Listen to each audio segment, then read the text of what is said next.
the MMQB.com's Peter King. Peter King, you have the floor. What do you make of this whole thing with the inflated and deflated footballs?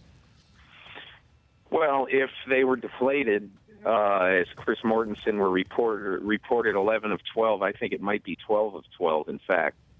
But if they were found to have had, as Mort reported, 2 pounds of pressure removed from every football in the first half of the game, there's no question it would be a competitive advantage for a quarterback like Tom Brady, who's stated in the past that he likes to play with footballs that are deflated. And I think most quarterbacks do. I've heard a bunch of quarterbacks weigh in on this topic. Brad Johnson, Mark Brunell. I think clearly that a quarterback can grip a deflated football better. He can throw a deflated football better. So I think if the Patriots are found to be complicit in this, and it's way too early to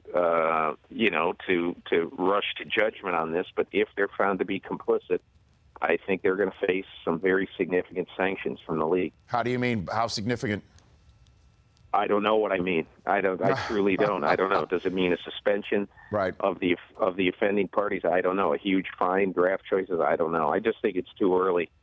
I think there's we live in a pretty fast news cycle now, and everybody wants the league to rush to judgment. I mean, obviously, they should rush to judgment if they're certain of the judgment. But this is too important. It's way too important a story to say off with their heads and we'll figure out the facts later. They've got to be deliberate and get the story exactly right. Peter King, the MMQB.com, here on the Rich Eisen Show. So, I heard that they tested the footballs at halftime, found something amiss, blew them back up, and put them back out there fully inflated for the second half. What are you hearing, Peter? I've heard basically the same thing, but I don't know right now everything. Rich, I'll tell you this. I think the league either later today or tomorrow is going to put out some sort of statement of what they know at this point of, where they are in the investigation. But it stands to reason that if they found that the footballs had been deflated somehow at halftime, that they would go into the officials' room.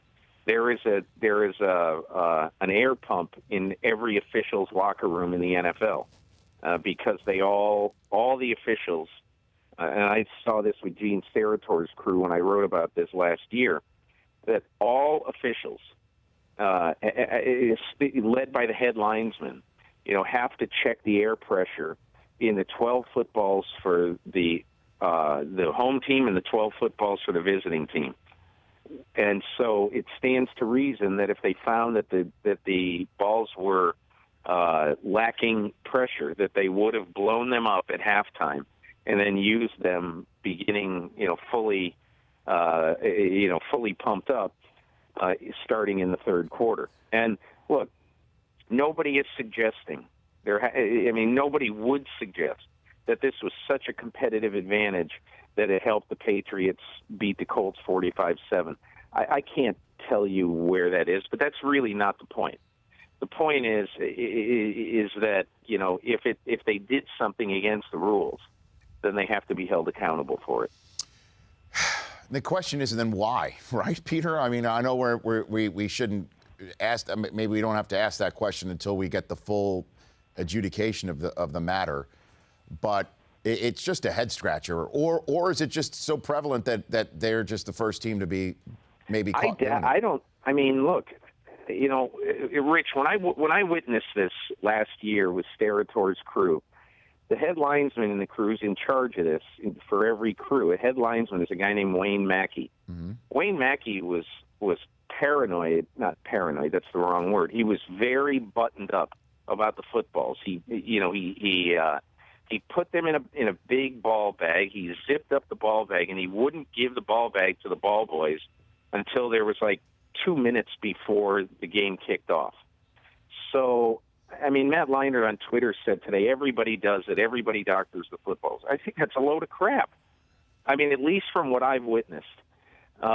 Is there, could there be somebody, some ball boy on some cruise that, the quarterback asked to do something? I guess so. I don't know. This is all a new thing. And all the experts who are jumping to conclusions that, quote, everybody does it, end quote, or something like that. Well, I just think it's fodder for Twitter that's silly. Yeah, and Belichick talks tomorrow and Brady Friday, correct, Peter? That's the order of things? Yeah, I don't know, but they're not going to say anything about it. You can be sure of that. Yeah. Peter, thanks for calling in. I appreciate it. All the best, Rich. Yeah, Thank you. We'll see you in Glendale. That's Peter King of the MMQB.com. The Rich Eisen Show, weekdays at noon Eastern. On Audience.